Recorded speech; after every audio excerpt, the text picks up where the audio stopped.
Here we are on the slopes of Mt Apo, climbing up through montane rainforest. Up ahead of me is Julius, our guide, and behind there's a couple of porters from the local village carrying all our stuff. We're at an altitude of about 1600 metres, and the porter's quite talkative at the back there.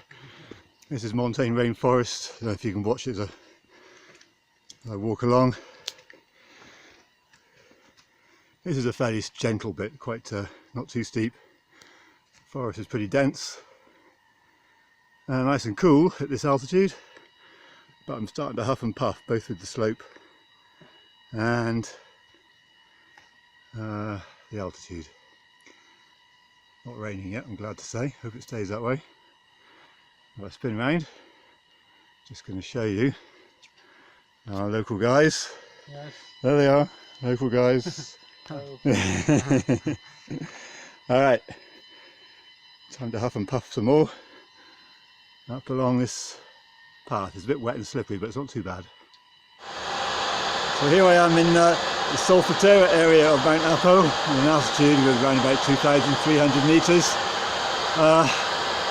Real sulphur vents. You can see the yellow of the sulphur on the cliff there. I look higher up the cliff. Oh, where are we? I'm looking into the light a bit now.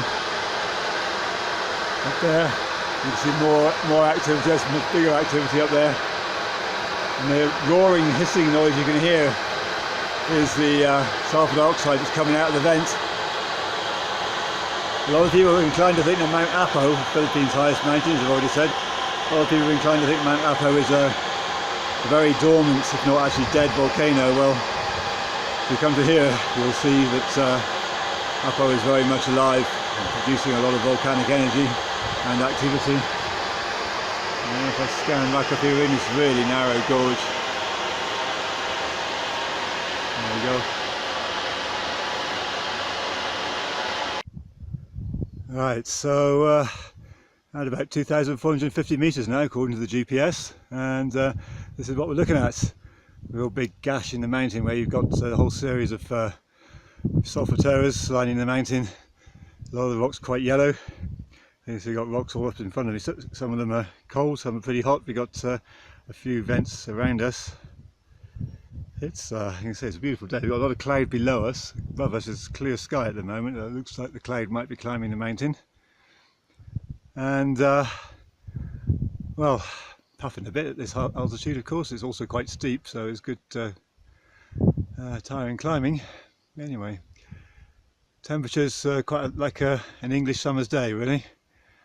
Quite comfortable, a little bit humid, but quite comfortable with a nice cooling breeze. Okay, so welcome to our campsite on the side of Mt Apo. This place is called Tiniparan, and it's only one of two sites that people are allowed to camp at when they're on their way up or down the mountain. So everybody who's on the mountain tends to congregate here, and it can actually get pretty sociable. Last night it was actually downright noisy, which is a bit of a shame, but anyway, can't have it all, I suppose. And what you can see behind me, my guide Jules and porters, and a couple of porters from one or two other hiking groups, just congregating and chilling out for a while. It's in the middle of the day now, and we've already been up quite much higher up the mountain. We decided in the end not to go all the way to the summit, because I've pretty well done all the photography I needed to do, and we've decided to come back to camp and break camp early and head down to a little settlement called Tunpis, which is pretty much where the farmland starts and the forest ends, and we've got to stay in actually a house there. And the reason for doing that is because the tent I've been lent is really not up to putting up with heavy rain, and we're pretty sure that we're going to have some heavy rain this evening. We got really lucky last night. There was an almighty thunderstorm, some thunder and lightning for several hours, and we had not one single drop of rainfall. Figure we can't really be that lucky twice, so we'll be a bit concerned, not so much about me, but what might happen to the camera gear if and when the rain went through that little tent and started flooding everything, because that really isn't up to very much. So we are going to have some lunch, and then we're going to push off back down the mountain through the forest to Tunpis. We'll talk again later. So here we are, finally down at Tunpis. The hike down Apo is now over. The house behind me is where we're staying. It's turns out it's actually the home of one of the porters, so which is very generous of him to let us come and stay here. And so here we are. It's great to have the hike finished. I feel almost human now. I've got my coffee in my hand, and feeling much better.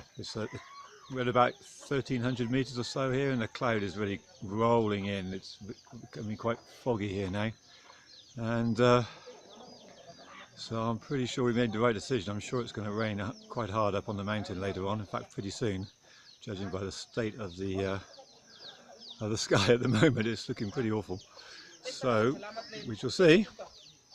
Anyway, that's all done now. Apo's behind me in terms of hiking and photography.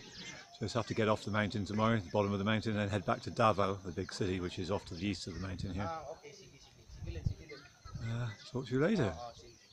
So, well, here we are, just walking down now from the village we stayed in last night down towards the roadhead. It's about an hour's walk away. So this is kind of the end of Mt Apo now for my part of it, anyway, in the work here.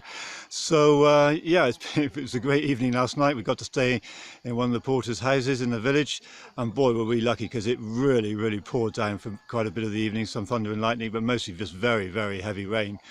So yeah, it was feeling pretty smug, actually, I have to say, having got out at the campsite, predicting that it would rain and that my tent would not hold the rain out. Now we got to stay dry in the house last night, and finally on our way down to the roadhead, where I'll be picked up and taken back to the big city of Davao. Just behind me you can see Mt Apo. It's slowly starting to disappear into the clouds, I think.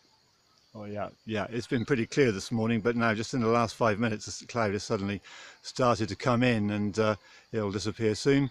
But it's a beautiful morning, just looking great. I'm feeling good. I'm actually quite glad Apo's over with. Actually, I was quite nervous about it, but it all went quite well. Photography is fantastic, got some good stuff. And now back to Davao today, and then tomorrow on to the very final leg of the photography for this project. And that will be Agusan Marsh, and I'll tell you more about that later.